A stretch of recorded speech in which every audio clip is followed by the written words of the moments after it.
Good morning, Bethel. Welcome to Convos and Coffee with me, Pastor Mitch. I hope you have your coffee with you, maybe a little biscuit or a croissant or something that you can enjoy while we go through this talk. We are going to continue our series today on Does God Care? And today we're talking about, drum roll, your money.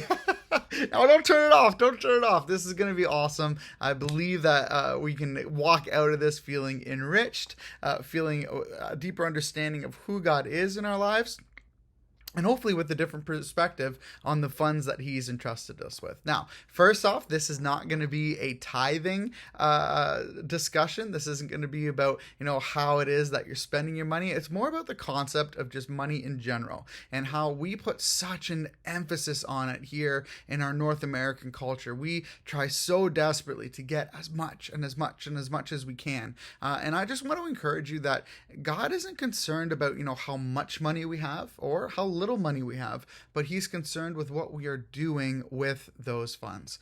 There's a moment in the Gospels where Jesus confronted by the Pharisees, and they ask him, what do we do with the money that we have? And he takes it and he challenges them. He says, whose face is on this coin? They say, well, it's Caesar's. And he says, listen, give to Caesar what is Caesar's and give to God what belongs to God. And in this, what he's saying is, listen, do not find your worth and your love in the things of this world, the things that we have created, that man has created, the systems that at that time the Roman Empire had put in place. Instead, fall in love with the systems of the kingdom of God. Fall in love with the things that God has put in place. Fall in love with love, joy, peace, patience, kindness, goodness, self-control, the things of the Spirit. These are where we should put our focus. But at the same time, we know that God still sees our financial situations. He understands the stress that our economical value and worth can have on us, and he cares. He's with us, whether you have a little or you have a lot.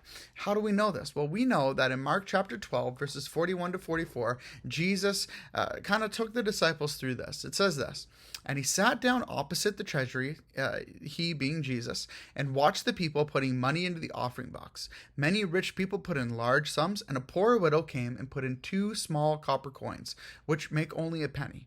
And he called his disciples to him and said to them, truly I say to you, this poor widow has put in more than all those who are contributing to the offering box. For they all contributed out of their abundance, but she out of her poverty, and has put in everything she had, all she had to live on.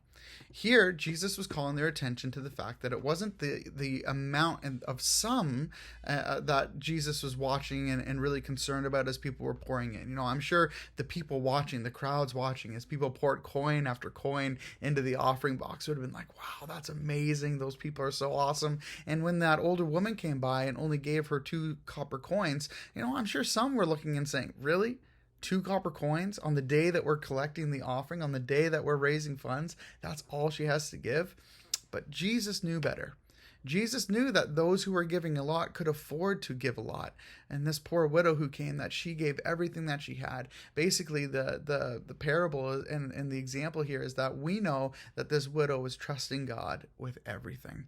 And that's what it is that we're called to do. Now, I'm not telling you today, like I said, this isn't a tithing message that you need to go and just give everything you have to God, but I do encourage you to trust God with what it is that you do have. There's been multiple times and multiple moments in my life where trusting God in our financial situation has been difficult.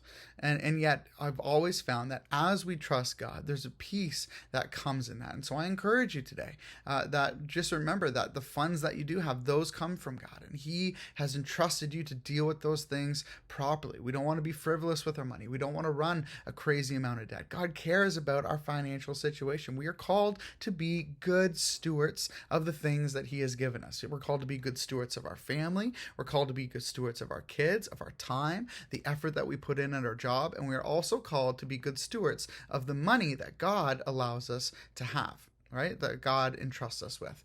And so I encourage each and every one of you today to to tithe properly, to sow richly, to give to charitable organizations, to give generously, buy things generously.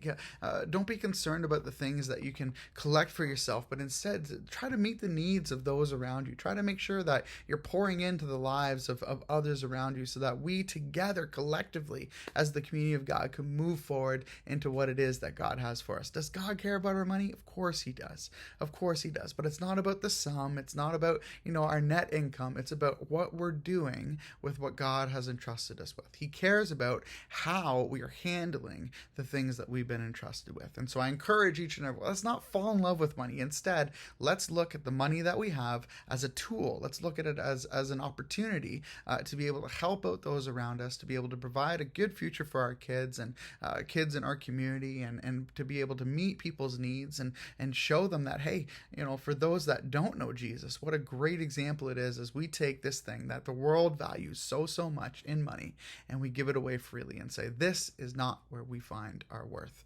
Our worth comes from above. Thank you guys so much for joining me today. I hope you got something out of that today. I hope it's encouraging to some of you today. And we'll be back here again next Wednesday. Thank you so much for joining us at Convos and Coffee. Have a good one.